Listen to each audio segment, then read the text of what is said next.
Thank you for joining me today. I try to keep these sessions about 5 minutes. We might go a couple minutes over on this one because there's some stuff we need to get through. What we're talking about today is some definitions because I think you need to understand the definitions to be more creative. Definitions help us speak the same language while we're having these discussions. It also gives you a target so you don't waste your energy on things that only symbolize creativity. First word we're defining is art. We normally define art as something produced by a trained artist. We usually segment it into categories such as visual arts, performing arts, music, etc. Here, we define art more broadly. Art is something that makes people say, wow. Seth Godin explains further. Art is anything done by a person that changes you in a special way, making the art more valuable than the price charged. Because the value we receive is more than the cost, Godin says that portion is a gift from the artist. So, just to make the contrast, the guy says to his friend, I highly recommend this plain white bread. Of course, he's not going to take that seriously. But he says, no, I recommend these croissants that are kept fresh because they're delivered by a drone. Yeah, that is makes more sense. That's something that would be recommendable. Can you imagine a activity that is more boring than house cleaning? But Marie Kondo, or as they say in America, Marie Kondo, made house cleaning into an art. She wrote a book called The Life-Changing Magic of Tidying Up. Now, people all over the world are cleaning and organizing. Because of Kondo's work, our souls are more free. Straightening the house can be an art. This is just examples of everyday art. A fisherman designs a way to keep fish fresh longer. A cleaning custodian leaves a note that warms people's hearts when they arrive in the morning. A customer service rep disarms angry people by making them laugh. You design packaging that improves safety. You design packaging that makes customers smile. To do art, you can compose music, invent a better fishing lure, develop pandemic preventions, design a business model, fix relationships for people, develop a new graffiti style, improve manufacturing techniques, design safer car features, redesign toll booth protocols, solve social problems, teach advanced gift wrapping, or design a better smartphone case. In this definition, entrepreneurs are true artists, and artists are also entrepreneurs. The challenge is to refine your art to make someone say, wow, or change the way your art is used, or shift the way your art is distributed. In other words, creators must be creative in how they address buyers of their art. Creator, and that this is, by the way, what you are. Creators need to sell in new ways. And we're going to discuss more about this in Module 16. Here's an example of art. I used to suffer from anxiety about losing airline tickets. Then Dave Neeleman invented e-ticketing. His story quickly is that he suffered from severe ADHD. The struggle was too great and he dropped out of university. So he focused on his strengths. Neeleman was strong at selling travel services, so he did that. Eventually, he built a small airline for his employer. Southwest Airlines bought the airline. He convinced Southwest to let him implement his idea, e-ticketing. Many people have severe ADHD and give up. They watch television or they play games on their phone. Neeleman found a way to compensate and create. He changed the world. He reduced anxiety for air travelers. Now he's building 2 more airlines on other continents. E-ticketing doesn't look beautiful, but it changed the world. E-ticketing is art. Second definition, what is creativity? Throughout history, our understanding of creativity has changed. It's also understood differently in different parts of the world. The Asian definition might be different from the European definition, for example. But we need to agree on a definition so we can understand each other. Our definition of creative and creativity comes from researcher Mark Runco. But this definition really goes back to the 1950s with research done by Morris Stein and also by Frank Barron. The definition is really two-part. Creativity is novel and useful. Part one, to be creative, something needs to be novel or new and unique. Other research says that, of course, something can be unique if it's unique to you, even if someone in another place already knew about it. Why was the movie Terminator 4 made? The same reason that Spider-Man 3 and Rocky 5 were made. Follow a formula, feel safe. Investors hate risk. Rocky 2 is profitable, so Rocky 3 should be safe. Napoleon Dynamite, on the other hand, was unique. The producers ignored formulas and made $45 million in box office sales on a tiny budget of $100,000. Creating a new formula is unique. Following a formula is not. But a unique way doesn't stay unique for long. People will copy your ideas, so you must continually create more. The second part of the definition of creativity is that to be creative, something must be useful. Because simply being unique without filling a purpose isn't creative.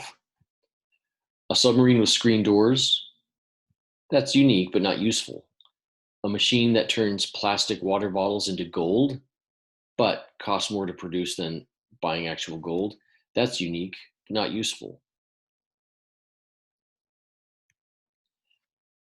So unique plus useful equals creative. Together, this is the standard definition. E.P. Torrance was an early researcher. He developed a creativity test that is still used commonly today in creativity research. He said creativity is a process of becoming sensitive to problems, deficiencies, gaps in knowledge, missing elements, disharmonies, and so on, identifying the difficulty, searching for solutions, making guesses, or formulating hypotheses about the deficiencies, testing and retesting these hypotheses, and possibly modifying and retesting them. And finally, communicating the results. J.P. Guilford helped trigger modern research on creativity. He also developed a creativity test. Guilford saw creativity as an ability, not as a result. So these definitions from Torrance and Guilford are interesting, and other definitions exist. But moving forward in this course, creativity means unique and useful. Definition 3, eminent creativity. If you hand make beautiful greeting cards, people will say, "You're so creative." But are you creative like Leonardo da Vinci or Elon Musk? Turns out creative is not a yes or no measurement. It's measured in levels. So something can be not creative at all, or it can be extremely creative, or it can be somewhere in between. Not all creative people are equal. Researchers separate creators into two types: eminent creators and everyday creators. Eminent creativity is sometimes called big C creativity or high creativity. In a way, they're the same thing. The mental operation might be similar, but eminent creatives are largely different in two ways: personality and focus. First, their personalities differ. Normal creatives are more likable. They rank high in a trait. Psychologists call that trait agreeableness. Eminent creatives, by contrast, rate low in agreeableness. They aren't pleasers. Some are even arrogant.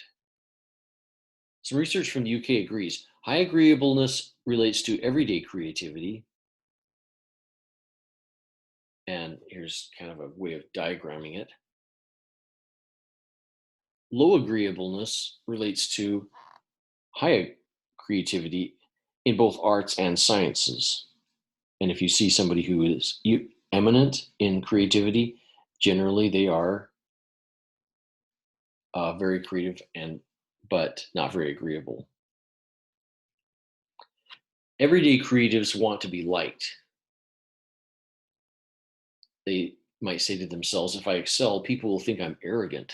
So they produce handmade greeting cards for their friends. Oscar Wilde, who was an eminent creator, said, whenever people agree with me, I always feel I must be wrong. The result is different. Eminent creators hang art in the Louvre.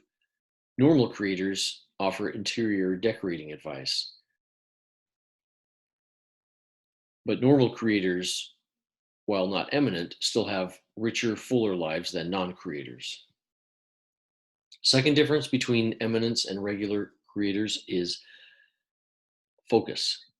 Eminents aren't serial creators. They excel through obsession with something. They put in their 10,000 hours of practice as soon as possible.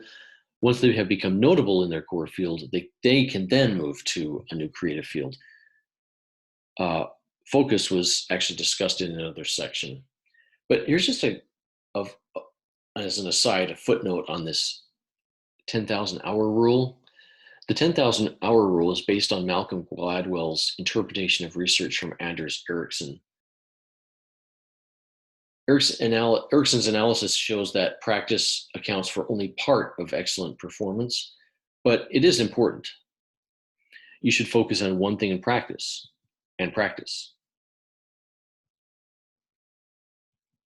If you're interested, a 2012 article reviews personality research on traits related to creativity.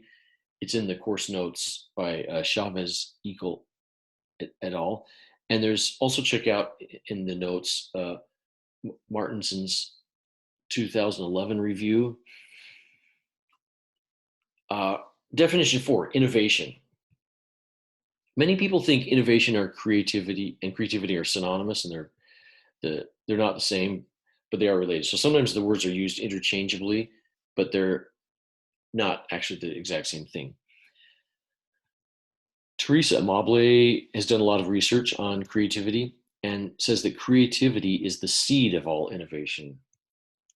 Michael West defined creativity as the development of ideas and innovation as the application of ideas. Why discuss the difference? We're going to actually answer that in a later chapter. But for now, just remember that they're different. Joseph Schumpeter introduced the idea of innovation almost 100 years ago. He was an Austrian economist born in Moravia, now part of Czechia. Schumpeter worked as a professor in Europe and the US. He helped us to better understand the business cycle. He also explained the role and importance of innovation. Schumpeter taught that innovation involves creative destruction. Any new awesome creation destroys someone's previous creation. The previous creation becomes unnecessary.